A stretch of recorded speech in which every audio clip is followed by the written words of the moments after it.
नमस्कार, बेधड़क खबर देख रहे हैं आप। मैं हूं आपके साथ शशांक। पूरे देश में लोकसभा चुनाव का दौर चल रहा है। लगभग जगहों पे मतदान हो गए हैं और अब नामांकन प्रक्रिया भी पूरी हो गई है। नामांकन प्रक्रिया पूरी हो चुकी है, हर जगह नामांकन हो चुके हैं और कल यानी 14 तारीख को देश के प्रधानमंत्री और वाराणसी लोकसभा सीट से प्रत्याशी नरेंद्र मोदी ने भी अपना नामांकन कर दिया और इसके बाद से अब नामांकन बंद हो चुके हैं। लेकिन इस वक्त हम गोरखपुर में मौजूद हैं और हम जानेंगे कि गोरखपुर शहर की एक लोकसभा सीट है, नाम है बांसगांव लोकसभा सीट। यहाँ का राजनीतिक समीकरण क्या है, क्योंकि लगातार लंबे समय से यहाँ पर भारतीय जनता पार्टी का कब्जा रहा है और इस बार विपक्ष दावा कर रहा है कि इस भाजपा के गढ़ को तोड़ा जाएगा और गठबंधन या कह लीजिए इंडिया अलायंस इस सीट पर अपने प्रत्याशी को जिताएगा। इस मुद्दे पर बातचीत करने के लिए भारतीय जनता युवा मोर्चा के पूर्व मंत्री देवरिया पंकज सिंह जी हमारे साथ हैं। इनसे बातचीत करेंगे कि क्या समीकरण है, क्योंकि गोरखपुर की जो लोकसभा है बांसगांव, उस लोकसभा की 3 विधानसभाएं देवरिया, 2 विधानसभाएं देवरिया की हैं, रुद्रपुर और बरहज।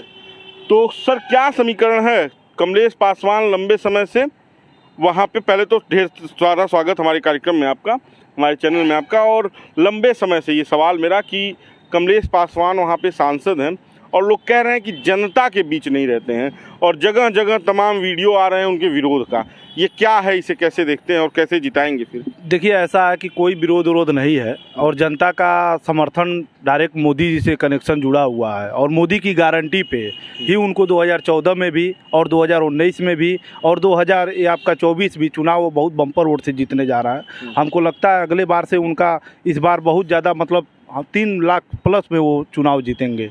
और विपक्ष का बोलने का काम है, विपक्ष धाराशाही है हमारे बांसगांव में। विपक्ष के प्रत्याशी धाराशाही है, ना विपक्ष के पास जनता है, ना विपक्ष के पास उनके कार्यकर्ता है। सारे लोग भारतीय जनता पार्टी मोदी के गारंटी पर पूरे प्रदेश और हमारे बांसगांव लोकसभा के जो हमारा विधानसभा रुद्रपुर पड़ता है, सारे के सारे लोग 1 नंबर पे जिताने का काम बांसगांव कमलेश पासवान जी करते हैं। इस बार सपा और कांग्रेस का गठबंधन है, लोग कह रहे हैं बड़ा ताबड़तोड़ वोट चलेगा, क्योंकि सपा पीडीए लेकर चल रही है। 2017 में भी एक गठबंधन हुआ था विधानसभा का चुनाव में, आपने देखा होगा।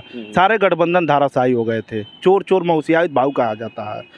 और मतलब ये चोर हैं राहुल गांधी और अखिलेश यादव, चोर हैं, गुंडा पालते हैं लोग। अभी आप लोग आपके माध्यम पे एक वीडियो आया होगा गगन यादव का, पता नहीं कहाँ का रहने वाला है, और जय श्री राम के नारे पर उन्होंने एक बयान दिया था कि आने दो 7 तारीख का चुनाव बीत जाएगा, जय श्री राम। मैं उनसे कहना चाहता हूं, अगर उनके पार्टी के विरोधी, उनके पार्टी के जो कार्यकर्ता वो इस तरीके के बात अगर कर रहे हैं तो कहीं ना कहीं जनता के बीच में गलत संदेश जा रहा है।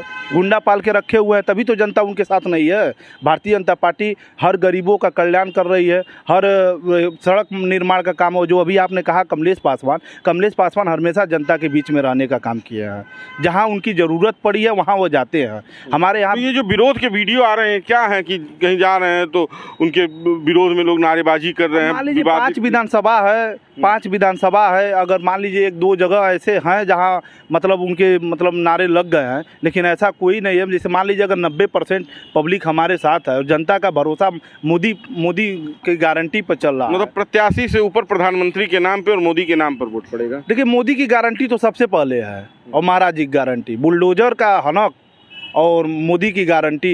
गरीब डर दिखा के वोट, डर नहीं, एक डरा तो उसको। बुलडोजर का क्या मतलब? बुलडोजर अपराधियों के लिए। अच्छा, अपराधियों के लिए, जनता के लिए थोड़ी ना बुलडोजर की। बता दीजिए किसी जनता के मकान पे बुलडोजर चला हो, जो गरीबों का हड़प के अपना मकान बनवाए हैं, जो गरीबों का हड़प के अपना पैसा जमा के रखे हुए हैं, उनके लिए बुलडोजर है, उनके लिए मोदी जी है। जनता के लिए तो मोदी गारंटी है। और माननीय कमलेश पासवान जी फिर इस बार 3 लाख वोट से जीतने जा रहा है। 3 लाख वोट बड़ा लंबा आंकड़ा देना, एकदम आंकड़ा एकदम। मैं बता रहा हूँ कि 5 विधानसभा कह रहे हैं कि हो सकता है कि 3 लाख वोट से हार जाए। नहीं, जो विपक्ष कह रहा है, विपक्ष की जो बात है वो विपक्ष धाराशाही हमारे यहाँ। चलिए बांसगांव में, अब मैं रुद्रपुर का रहने वाला हूँ, रुद्रपुर और बरहज में विपक्ष कहीं दूर दूर तक दिखाई नहीं दे रहा है। विपक्ष का कहीं नामो निशान नहीं है। हाँ, ये है कि विपक्ष हवा फैलाने में बस लगा हुआ है जनता के बीच में। अच्छा बताइए, विपक्ष कमलेश पासवान जी माननीय सांसद जी तो दौड़ ही रहे हैं, विपक्ष बता दीजिए कहाँ दौड़ रहा है? कहीं भी जा रहा है, जनता उनके साथ खड़ी नहीं रह रही है। हमारे पास तो सांसद जी के साथ जनता खड़ी है, जनता स्वयं चुनाव लड़ रही है। माननीय कमलेश पासवान जी को पहुंचने जहां उनका समय मिल रहा है वहां पहुंच रहे हैं। हर 5 विधानसभा में तो जाएंगे नहीं। अब मान लीजिए जो बांसगांव में है तो रुद्रपुर में जनता लड़ रही है विपक्ष से, लेकिन विपक्ष धाराशाही है हमारे यहाँ। विपक्ष पूरी तरह से धाराशाही है। धाराशाही है। और ये गठबंधन में यह आप कह रहे हैं कि 3 लाख वोटों से हारने वाली बात, नहीं विपक्ष हम नहीं कहें, हम क्यों कहेंगे? नहीं विपक्ष जो कह रहा है, विपक्ष भले हो सकता है कि 1 लाख के अंदर ही सिमट जाए। तो ये एक दूसरी आपके जिले की लोकसभा है देवरिया, वहाँ कौन सा कमाल करने वाली है? वहाँ पे हर बार प्रत्याशी बदल देते हैं आप लोग। प्रत्याशी बदल लेते, भारतीय जनता पार्टी है ना, परिवारवादी तो है नहीं भाई। जो काम करेगा संगठन में, तो यानी कि रमापति राम त्रिपाठी काम नहीं कर रहे थे, उसके पहले जो सांसद थे वो काम नहीं कर रहा हूँ, जैसे ये नहीं कर, नहीं इसके वजह से नहीं बदलना पड़ा। कलराज मिश्रा को बदल के रमापति राम त्रिपाठी को लाया गया, पार्टी कलराज मिश्रा काम नहीं कर रहे थे। संगठन और सरकार ये दोनों मिलके ही चलाती है। और रमापत राम त्रिपाठी हो, कलराज बाबा हो, सब लोगों ने देवरिया के लिए, विकास के लिए काम किया है और पार्टी कहीं ना कहीं उनके लिए जगह बना के रखी हुई है। और नया चेहरा देना तो जनता के लिए और अच्छा बात ही है। तो ये चेहरा बांसगांव में क्यों नहीं बदल रहा? लंबे समय से उसी चेहरे पे क्यों घिसा पिटा काम हो रहा है?